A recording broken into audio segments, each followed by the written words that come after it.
Movie की starting में हमें एक रैंडम वीडियो क्लिप दिखाई जाती है जिसमें एक औरत हमसे कहती है कि क्या आप ब्लेसिंग्स में मानते हो। ब्लेसिंग्स यानी किसी को बर्थडे पे हैप्पी बर्थडे विश करना या फिर किसी कार से ट्रैवल करते हुए इंसान को सेफ ट्रैवल विश करना। ऐसा करते हुए हम इस दुनिया को उसी तरह शेप करते हैं जैसा कि हम देखना चाहते हैं। जैसे कि ये फेरिस व्हील आपको राइट से लेफ़्ट की ओर जाता हुआ भी दिख सकता है या फिर लेफ़्ट से राइट आता हुआ भी, या फिर ये मूविंग ट्रेन जो कि आगे की ओर जाता हुआ भी दिख सकता है या फिर पीछे की ओर आता हुआ भी। दोस्तों ये एक इल्यूशन जैसा होता है। सीन अब खुद की वीडियो डॉक्यूमेंट्री बना रही एक लेडी पे शिफ्ट होता है जिसका नाम ली रोनन होता है। रोनन हम सबको बताती है कि कैसे 6 साल पहले उसने एक भयानक टाबू को वायलेट कर दिया था जिसकी वजह से वो और उसके आसपास के सभी लोग कर्स्ड हो चुके थे। दरअसल वो कर्स एक वीडियो टेप में था और जो भी उस टेप को देख लेता है उसका एक्सीडेंट हो जाता है। इसी दौरान हम एक गाड़ी में जा रहे कुछ लोगों को देखते हैं जिनमें से एक बंदा कहता है उसने भी वो क्लिप देख ली और उसी दौरान उसकी कार की भी बहुत बुरी तरीके से एक्सीडेंट होती है और गाड़ी के अंदर सभी लोग मारे जाते हैं। अब सीन शिफ्ट होती है रोनन पे जो अपनी एक वीडियो डायरी रिकॉर्ड कर रही होती है। दरअसल बहुत दिनों बाद रोनन को अपने बच्चे की कस्टडी मिलने वाली होती है, इसलिए वो अपने इस न्यू जर्नी को रिकॉर्ड करना चाहती है। तभी सोशल वेलफेयर डिपार्टमेंट से मिस सिया आ जाती है। दरअसल मिस सिया कस्टडी हैंडओवर करने से पहले रोनन और उसके घर के हालत की जायज़ा लेने के लिए आती है।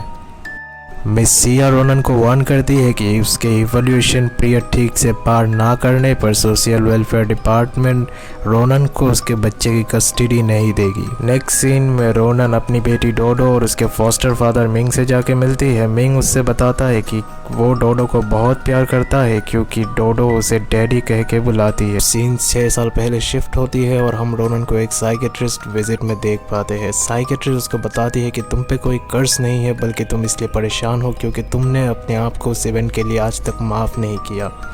जिससे रोनन कहती है कि उसे कुछ नहीं पता। तब साइकेट्रिस्ट से पूछती है कि अगर वो वीडियो सच में कर्स्ड है तो उसे देखने के बाद तुम कैसे सलामत बच गई। इस पर रोनन का कहना होता है कि उसे ये भी नहीं पता, पर वो जैसे जैसे उस कर्ज को ज़्यादा समझती जा रही है बूढ़े हाथ से वैसे वैसे उसके साथ बढ़ते जा रहे हैं। सीन अब प्रेजेंट में शिफ्ट होता है और हम रोनन को अपने घर में तैयारी में लगे हुए देखते हैं क्योंकि आज आखिरकार वो दिन आ ही गया जब रोनन अपनी बेटी को फिर से घर पे वापस लेके आएगी। घर पहुंचकर रोनन और डोडो खूब खेलते हैं और रोनन वो सब पलों को वीडियो में रिकॉर्ड कर रही होती है। तभी खेलते खेलते डोडो उससे पूछती है कि मम्मा आप ये सब रिकॉर्ड क्यों कर रही हो, जिसमें रोनन कहती है ताकि वो जब बड़े हो जाए तो दोबारा वो इन पलों को एंजॉय कर सके। रोनन उसके साथ खूब खेलती है और उसको अपना नाम लिखना भी सिखाती है और जब वो दोनों उसके नाम को लिखते हैं और दोहराते हैं तभी अचानक से घर के अंदर से शीशे के टूटने की आवाज़ आती है और जब रोनन जाके देखती है तो उसके मिलता है कि उसके घर की विंडो किसी ने तोड़ दी है। उसके कुछ देर बाद डोडो के आंखों में परेशानी होती है। तब रोनन जब चेक करती है उसको डोडो के आंखों में एक अजीब सा निशान बना हुआ मिलता है।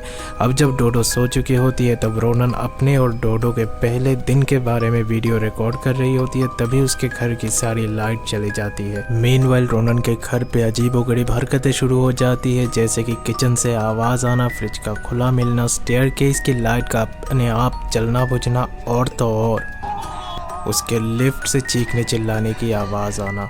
रोनन इन सब से निपट रही होती है कि तभी उसकी बेटी भी पोजेस स्टेट में स्टोर रूम में जाके अपना नाम दोहराने लगती है। जब वो उसे बुलाती है तो उसकी बेटी डोडो अपने आप अपने कमरे में आती है। उसके बाद अब ये सीन ख़त्म होता है एक मिस्टीरियस सिंबल पे फोकस करते हुए और नेक्स्ट सीन शुरू होता है 6 साल पहले घोस्टबस्टर्स को दिखाकर। दोस्तों घोस्टबस्टर दरअसल एक यूट्यूबर्स का ग्रुप होता है जिसमें डॉन और यूएन के साथ साथ रोनन भी होती है। वो सब दरअसल डॉन के ग्रैंड अंकल के घर पे जा रहे हैं पर उनका असली मकसद है उनके फैमिली हाउस के पास रहे एक मिस्टीरियस टनल में यूट्यूब वीडियो शूट करने का। ड्राइविंग के दौरान उनकी कार अचानक से ही रुक जाती है और उतर के देखने पे उनको वहाँ पे एक बहुत ही एंशियंट बुद्ध स्टेचू देखने को मिलता है। इसी दौरान बिगड़ते हेल्थ के चलते रोनन को 2-3 बार उल्टियाँ भी हो जाती है पर वो किसी तरीके से अपनी जर्नी को कंटिन्यू रखते हैं और अपनी डेस्टिनेशन तक पहुँच जाते हैं।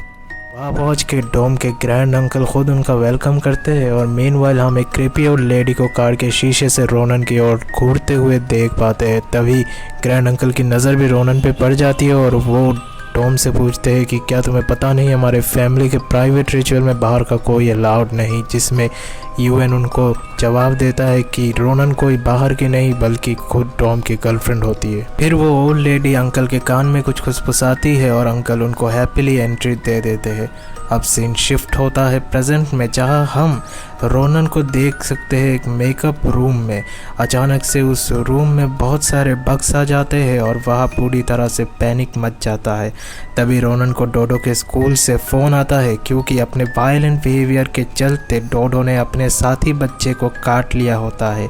घर जाते हुए अब डोडो रोनन से शेयर करती है कि उसको अब अपने किंडरगार्टन स्कूल जाना बिल्कुल पसंद नहीं, क्योंकि बाकी बच्चे उसको क्रेजी कह के बुलाते हैं। अब रात को सोशल वेलफेयर वाले रोनन को फ़ोन करते हैं, जिनका मानना होता है कि रोनन अपनी बेटी का सही से ख्याल नहीं रखती, जिसके चलते डोडो के बिहेवियर में ऐसी वायलेंट चेंजेस हो रही है। उसी वक्त अंदर से डोडो चिल्लाती है और रोनन को कहती है कि उसके कमरे में कोई बैडी है, जिसे कि रोनन हाथ से पकड़ के बाहर कर। हालांकि रोनन को कुछ दिखाई नहीं देता, पर वो उस बैडी को हाथ से पकड़ के बाहर निकालने का दिखावा करती है। उसी दौरान हम घर में एक परछाई को टहलते हुए देख पाते हैं। लेकिन रोनन डोडो के स्कूल प्रिंसिपल से मिलती है, और जिसमें प्रिंसिपल उसको बताता है कि डोडो अक्सर छत की तरफ देखती रहती है और एक बैडी के बारे में अपने दोस्तों को बताती है। उसके बाद रोनन डोडो के दोस्तों को टॉयज देता है और उन सब को डोडो से अच्छी तरह बिहेव करने के लिए कहती है। डोडो के कमरे में चल रही गतिविधियों को जानने के लिए रोनन उसके टॉयज में कैमरे फिट कर देती है, और उसी दौरान रोनन के नाक से खून बहने लगता है, मानो कि अब रोनन दिन ब दिन बीमार होती जा रही है। उसी दौरान हमें एक क्लिप दिखाया जाता है जिसमें डोडो अपने स्कूल में खेल रही होती है, और तभी तो भूतिया हैंड उसको टच कर रहे होते हैं। नेक्स्ट जब वो अपने घर में खेल रही होती है तो उसने अपने सारे टॉयज के फेस कवर कर रखे होते हैं और पूजे जाने में बताती है, क्योंकि उनको भी बैडी से डर लगता है। तब उसकी माँ उससे बताती है कि तुमको बैडी से डरने की ज़रूरत नहीं, और जब भी तुम्हें बैडी दिखे तो तुम अपने मन में अपनी 3 फेवरेट चीज़ों के बारे में सोचना। सीन अब फिर से 6 साल पहले शिफ्ट होता है, जहां हम घोस्टबस्टर की टीम को डॉम की फैमिली के साथ कुछ रिचुअल्स परफॉर्म करते हुए देखते हैं, और उस रिचुअल्स में वो तीनों अपने नाम मदर बुद्धा को ऑफर करते हैं, जिसको कि वो अब और कभी भी यूज़ नहीं कर सकते। रिचुअल के बाद एक छोटी बच्ची उनको मदर बुद्धा के बिहाफ पे ब्लेस करती है, और वो लेडी उनसे कहती है कि मदर बुद्धा इस है, पर उनको अब और 10 साल बाद फिर से वही रिचुअल करने आना पड़ेगा, और रोनन को अपने होने वाली चाइल्ड की भी सेक्रीफाइस देनी पड़ेगी। इस मोमेंट पे ये बहुत ही शॉकिंग बात थी, क्योंकि डॉम की फैमिली में से किसी को भी उसकी प्रेगनेंसी का पता नहीं था। अब रात को जब घोस्टबस्टर्स चुपके से टनल में जाने के लिए निकलते हैं, तब वही छोटी लड़की उनको देख लेती है और वो रोनन को अपने साथ एक रूम में ले जाती है। रूम में बहुत सारे बुद्धा स्टैचू होते हैं जिनका फेस वॉल की तरफ होता है, मानो कि वो उस सिंबल को ही देख रहे हो। रूम की सीलिंग पे मदर बुद्धा की पेंटिंग थी जिसकी फेस पे से खून टपक रहा था। तभी वो छोटी लड़की एक बॉक्स लेके आती है जिसमें मेंढक होते हैं, और वो रोनन से उनको ह्यूमन हेयर फीड करवाने को कहती है, और ऐसा करते ही रूम में हलचल स्टार्ट हो जाती है और सारे बुद्धा स्टैचू का फेस रोनन की तरफ टर्न हो जाता है, और इसी पैनिक सिचुएशन में ये सीन एंड हो जाता है। सीन अब फिर से प्रेजेंट में टोटो के बर्थडे पे शिफ्ट होता है, और उस दिन रोनन के घर उसके घर का एजेंट उससे मिलने आता है। वो रोनन को टेरेस में रखी बुद्धा स्टैचू को हटाने के लिए कहता है, क्योंकि दूसरे रेसिडेंट्स के लिए वो सब काइंड ऑफ क्रीपी थे। उसी दौरान टोटो किसी इनविजिबल एंटिटी से बात करते हुए उसी टेरेस वाले रूम में चली जाती है और उस कर्स्ड वीडियो टेप को भी देख लेती है, जिससे कि उसकी हेल्थ बिगड़ने लगती है और उसे इमरजेंसी में हॉस्पिटलाइज्ड करना पड़ता है। हॉस्पिटल में मिंग भी डोडो से मिलने आता है और वो रोनन को डोडो के लिए मिस सिया ने भेजी हुई ताबीज़ भी देता है। इसके कुछ दिनों बाद ही मिस सिया भी खुदकुशी कर लेती है। इसी दौरान रोनन की साइकेट्रिस्ट उससे मिलती है, जिसको रोनन की कर्स वाली स्टोरी पे बिल्कुल ही विश्वास नहीं होता और वो रोनन को मेंटली डिस्टर्ब समझने लगती है। इसी वजह से सोशल वेलफेयर भी रोनन से डोडो की कस्टडी वापस ले लेती है और रोनन डोडो को अपने पास रखने के लिए उसको हॉस्पिटल से लेके भाग जाती है। उनके घर पहुंचने पर वह ऑलरेडी पुलिस आई होती है और वो मिंग की मदद से पुलिस से बच के डॉम की फैमिली के हाउस के लिए रवाना हो जाते हैं ताकि वो उस कर्ज का कुछ तोड़ निकाल पाए। सीन एक बार फिर से 6 साल पहले शिफ्ट होता है जहां हम घोस्टबस्टर को उस टनल के पास देख पाते हैं। वहां पर उन्हें वही छोटी लड़की एज ए ऑफरिंग प्लेस्ड की हुई मिलती है। डॉम ये सब देखकर काफ़ी डर जाता है और यूएन से वापस लौट चलने को कहता है, पर यूएन उसकी बात नहीं मानता और टनल के डोर को तोड़ देता है। तो डॉम और यूएन रोनन को बाहर छोड़ के ही अंदर चेक करने के लिए चले जाते हैं। कुछ देर बाद रोनन को ब्लीडिंग होने लगती है और टनल के अंदर से अकेले यूएन चिल्लाते हुए बाहर आता है। यूएन अब काइंड ऑफ पागल हो चुका था और आखिरकार वो भी सुसाइड कर लेता है। ये सब देखकर रोनन बहुत ही शॉक रह जाती है और वहाँ से गाड़ी लेके चली जाती है। सीन एक बार फिर से प्रेजेंट में शिफ्ट होता है जहाँ मिंग और रोनन डॉम के ग्रैंड अंकल के घर पे जा रहे थे। वहाँ जाते हुए उनको रात हो जाती है और बहुत देर ड्राइव करने के बाद उनको काइंड ऑफ रियलाइज़ होता है कि वो एक लूप में फंस चुके थे। किसी तरह से वो उस लूप से निकल के एक दूसरे टेंपल में जाते हैं जहाँ का प्रीस्ट उनको काइंड ऑफ ब्लेस करता है और वो रोनन से डोडो को 7 दिन तक कुछ भी ना खिलाने को वार्न करता है। इधर डोडो की हालत और बिगड़ती जा रही थी और उसको ड्रिप चराने के लिए उसको खाना खिलाना ज़रूरी हो चुका था। इसीलिए आखिरकार रोनन डोडो को उसकी फेवरेट पाइनएप्पल खिला देती है जिससे कि वो ब्लेसिंग का असर टूट जाता है, जिस कारण उधर वो प्रीस्ट की मौत हो जाती है और इधर डोडो और बीमार हो जाती है। इधर मिंग जो कि कर्ज का पता लगा रहा था उसको ये मालूम होता है कि डॉम की फैमिली के द्वारा यूज़ किया हुआ सिंबल बाफेंगटन तांत्रिक बुद्धिज़्म का ऑपोजिट है। जहां वो ओरिजिनल ब्लेसिंग कलेक्ट करने का सिंबल था वही वो दूसरा किसी चीज़ को स्प्रेड करने को इंडिकेट करता है, जिससे कि मिंग ये समझ जाता है कि वो किसी कर्ज से रिलेटेड है। मिंग और भी बताता है कि जैसे जैसे वो उस वीडियो टेप को देख रहा था उसकी हालत भी बिगड़ती जा रही थी।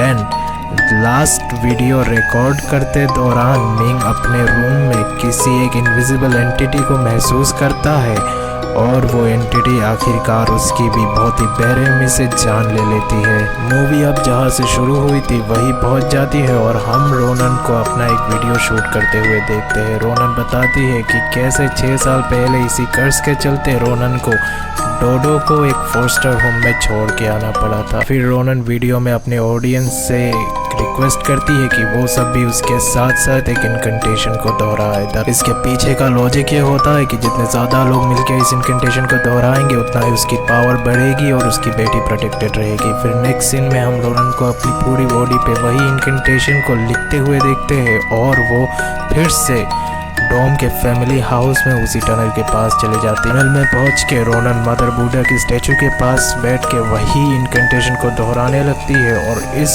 पल मूवी का सबसे बड़ा ट्विस्ट रिवील होता है। एक्चुअली वो इनकंटेशन कोई ब्लेसिंग नहीं बल्कि एक डेडली कर्स था। जितना ज़्यादा लोग इस इनकंटेशन को रिपीट करेंगे ये कर्स उतने ही ज़्यादा लोगों में स्प्रेड होगा, जिसके डाइल्यूशन की वजह से उसकी बेटी पर से इसका असर कम हो जाएगा। टनल में रोनन इसी इनकंटेशन को रिपीट करते हुए मदर बुद्धा की आइडल के फेस पे से उनका कवर हटा देती है, जिसके बाद वो खुद भी पॉजेस हो जाती है। इजी पॉजेस स्टेट में वो भी मारी जाती है। अब मूवी के एंडिंग सीन में हम डोडो को हेल्थी देख पाते हैं, जिसका मतलब ये रहता है कि रोनन का प्लान कामयाब हो चुका था और वो कर्ज का इफेक्ट डोडो पर से हट चुका था। तो दोस्तों ये थी इनकंटेशन मूवी की पूरी एक्सप्लेनेशन। मैं आपको बता दूं कि ये मूवी बहुत ही पॉपुलर हुई थी और लोग एक दूसरे को टिकटॉक पे इसको पूरा देखने के लिए चैलेंज कर रहे थे। दोस्तों आपको ये मूवी कैसी लगी हमें ज़रूर बताइएगा हमारे कमेंट सेक्शन में, और इस वीडियो को अगर आपको पसंद आए तो आप इसे लाइक ज़रूर कीजिए और हमारे चैनल को भी सब्सक्राइब ज़रूर कीजिए।